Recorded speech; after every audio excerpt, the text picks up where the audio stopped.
Tagilid. Yan. Yan, nandito na yung phenolic board.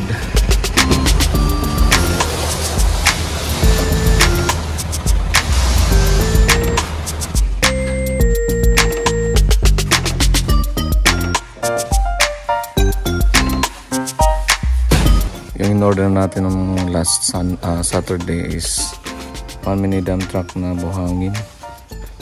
Tapos 1 elf na graba. 20 bags na semento. Tapos 4 na piraso na phenolic board 1/2 size.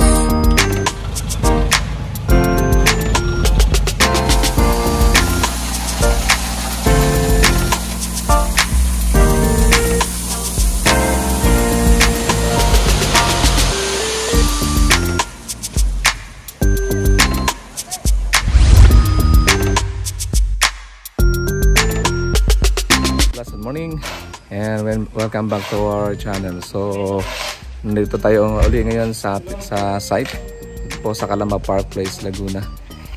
Ayan, so dumating na yung mga materials na order natin nakarang Sabado. Aga kanina ng pagdating ng delivery natin ng materials. Dito ating kasama si Orly. Ano, masipag na ito. Yan, no? Tinatanggal nila ngayon yung mga bakal at yung mga gamit dito sa loob dahil dito na tayo naghahalo sa loob ng unit.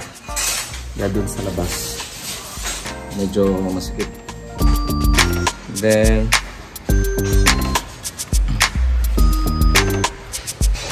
so mamaya magbubuhos na tayo dito sa ating combined footing. Ayan. So nalagyan na natin ng mga graba. So yung concrete cover natin dito sa ating footing, ang minimum nito is 75 mm. Ang kapal pala ng buhos ng footing is 30 cm. Kasama natin si Kuya Robert at si Manuel. So ang kasama natin is 1, 2, 3 para sa ating footing. So gagamitan natin ngayon na cut is bali or timba na 16 liters sa semento, 3 timbang buhangin at 4.5 na balde ng graba.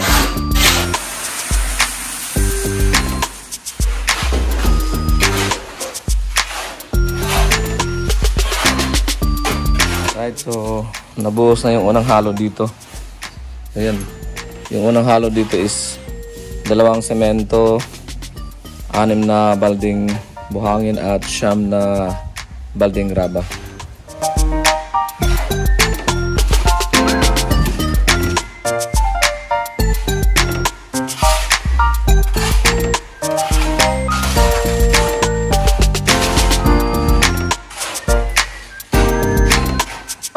Konti na lang.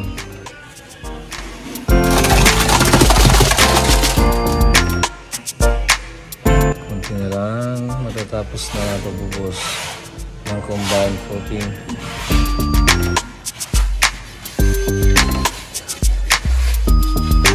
Tapos ngayon nare-rodela na ng padalang kahoy itong buhos sa footing para magpantay. Tapos na namin buhusan itong combined footing dito sa may likuran ng unit. Ayan.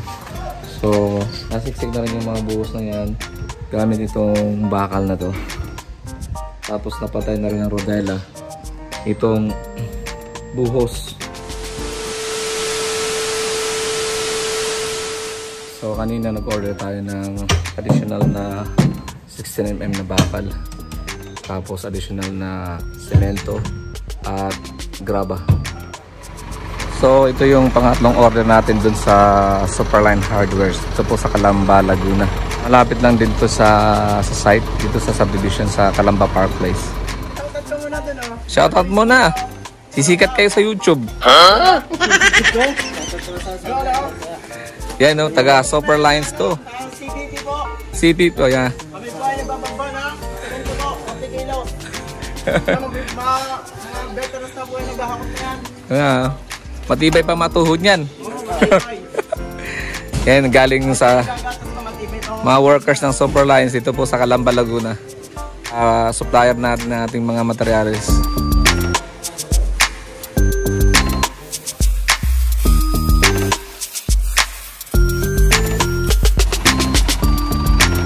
Thank you!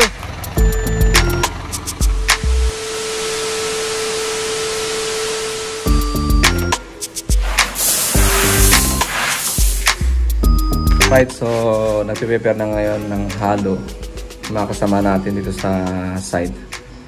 So ang unang halo namin is 3 semento, 6 na balding na buhangin, then 13.5 na balde na graba. Nandito sa labas yung mga kasama natin, si Orly at si Manuel. Then yung bubuhusan natin, itong pangalawang combined footing. Naka-ready na ito kanina. Nalagyan na rin ng gravel bedding.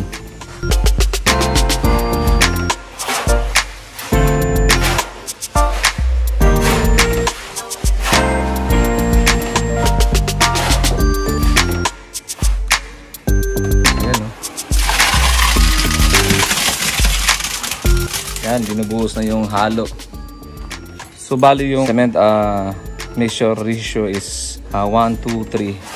1 bag of cement and 2 parts of sand and 3 parts of gravel. And kasama natin si Orly. You know. Champol, sexy ka dyan. Huh? Andun si Manuel, oh. Tapos yung taghalo doon si Kuya Robert. So tamang-tama, maganda yung panahon. Kasi kagabi, ang lakas ng ulan dito sa Laguna. So far ngayon, yan. Sa biyaya ng Diyos, maganda ang panahon. Kaya pagbuhos na tayo dito sa footing.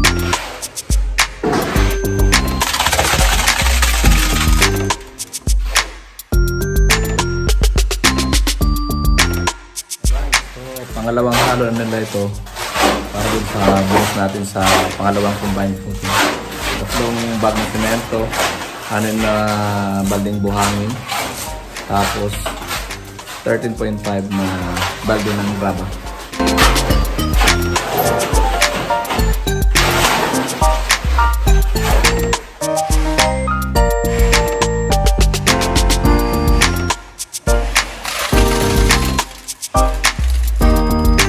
Yan, konti na lang at matatakpan na itong hook ng footing rebars. So 30 cm ang kapal nitong ating footing.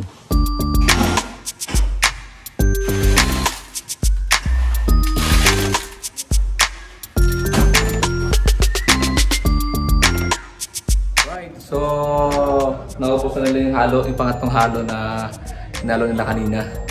Tingnan natin ngayon dun sa likod.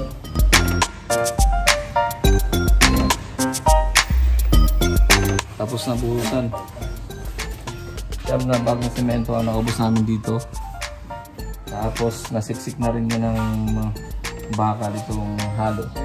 Narodela na rin yung babang ito. Ayos na! Na po! Ayos. Ayun, no? Pwede na kayo kumain. So next natin na gagawin, nandun naman sa may bandang dulo ang bubuhusan na sa pang-footing. So nag-start na tayo ngayon na maghalo at magbuhos dun po sa ating pang-5 footing.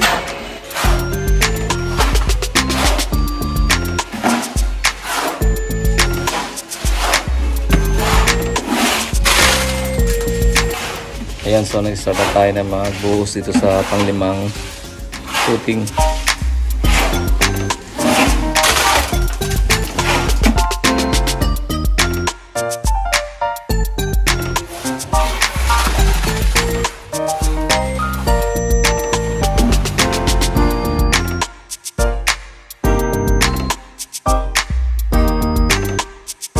Yan, blessed afternoon.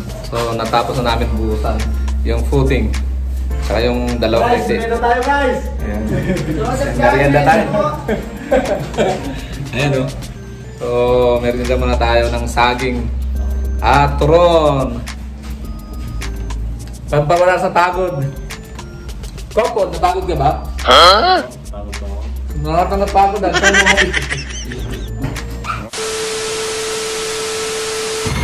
Ayan, dumating ang ating order kahapon.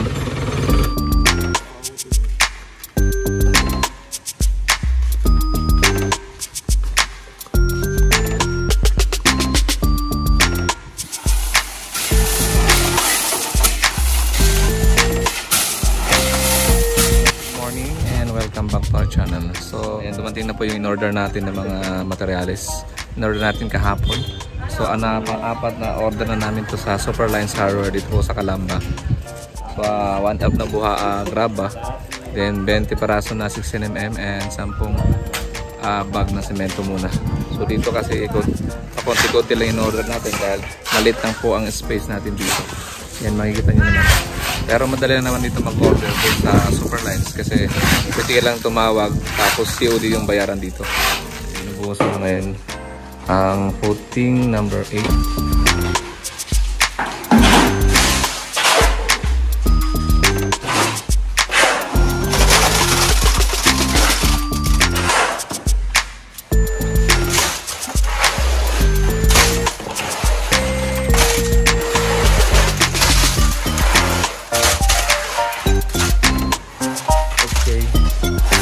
Naubos na yung halo. So bali 5 bag na semento ang naubos. Sinisimit na lang ni Manuel. As dito sinisiksik ni Kuya Robert yung mga halo para sumiksik sa ilalim. Tapos mamaya rodelahin yan para pumantay itong ating halo para sa ating footing. Blessed afternoon. Ngayon po ay 12 o'clock na ng tanghali. So ngayon nagtatanghalian kami. Nandito kami ngayon sa site. Kasama namin ang iba pang mga workers. Yan, si Obi, si Kuya Robert, si Manuel, ayun o. Jampol, ang aming kusinero. Makikita nyo naman sa ebidensya, diba? At si George. So yung ulam namin ngayon is sinigang na manok.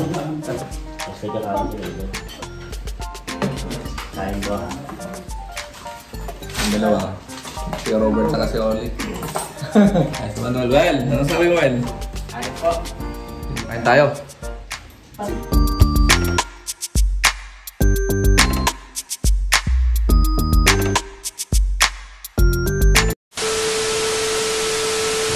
Pasok tayo sa loob. Ayan, so nagawa ngayon ni Orly. Magpapabrigate siya ngayon ng format para sa ating poste dun sa likuran. Tingnan natin. So ngayon lalagyan na ito ng forma para buhusan.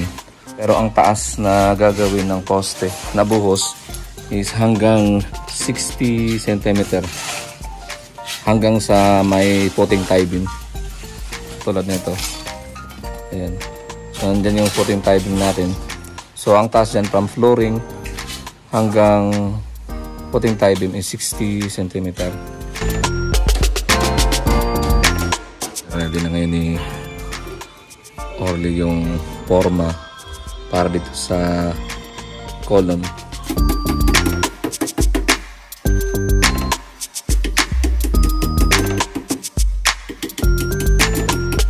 And next na pupormahan niya yung pangalawang column rebar.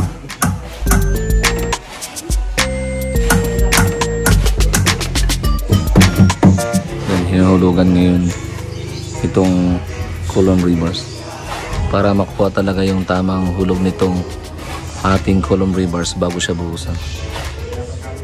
Kinukuha ngayon ng level itong ibabaw ng forma. So mula dyan papunta dito sa pangalawang column rebar para magpantay itong ating forma. Level na. Yun na yan, lahat yung forma na yan, yan ang lahat ng ikikot dyan sa ano. O, paano na tayo? Pantay lahat. Nakalabel na. Footing tiding. Tapos na lagyan ng forma itong isang column. Then, ginagawa nga ni Orly yung pangalawang column. Lalagyan na rin ng forma.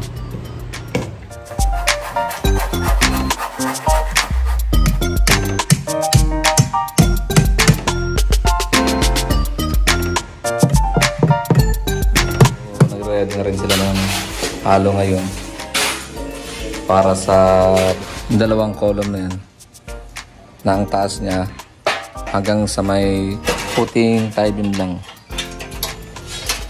Ilalagyan natin yung dudo para masahod yung mga halo papunta doon sa loob ng column.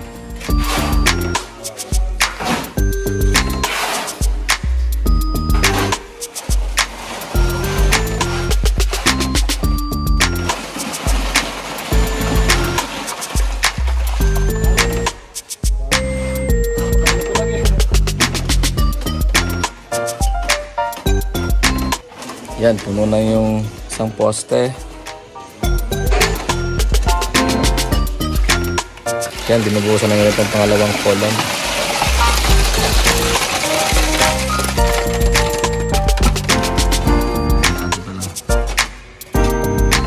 So, mag-halo pa tayo. Yung hinalo nila kanina, 3/4 na bag ng semento. Yan.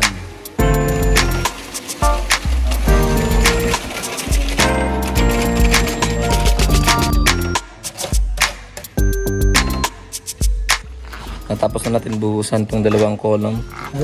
Ito yung una. Yan yung pangalawa. Yan, bubuhusan natin yung dalawang column.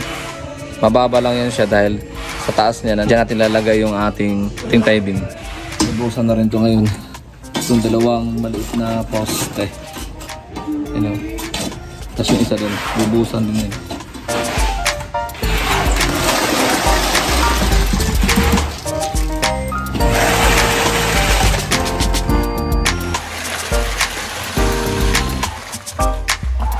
Kailangan siyang siksikin ng bakal para sumiksik sa ilalim itong ating halo para hindi magiging ampaw sa ilalim nitong column. So, pinubuhusan na rin itong pangalawang poste. Yung isa puno na.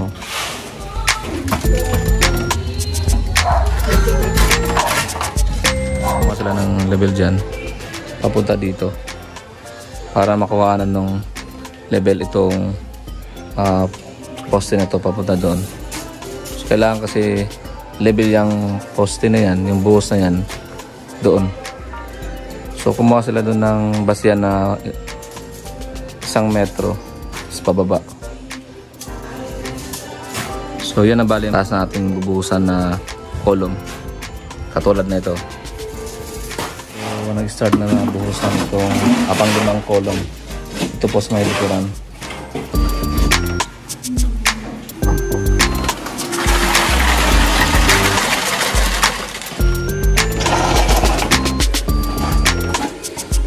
Okay, so binuhusan na ngayon itong ating pang-8 na column rebar.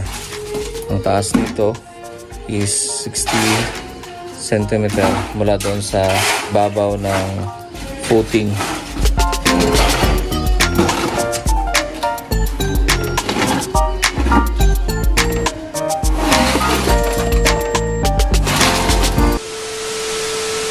Yan, tingnan natin yung binuhusan kahapon na column. Yan ang linis, di ba? Dahil yung ginamit natin na forma, itong pinolit board. So hindi tayo gumamit ng plywood. Pinolit board ang ginamit natin. Makinis kasi yung loob niyan eh. Pag tinanggal mo yung forma, yung outcome ng buhos, ayan o, malinis. Tsaka maganda tignan. Tulad dun sa isang column, malinis o. So ngayon, binabalik na nila yung tambak na lupa dun sa baba, sa pinaghukayan. Dahil tuyo na yung footing natin dun eh. Para may itong space na to magamit na natin dahil medyo puno na ang area dito eh.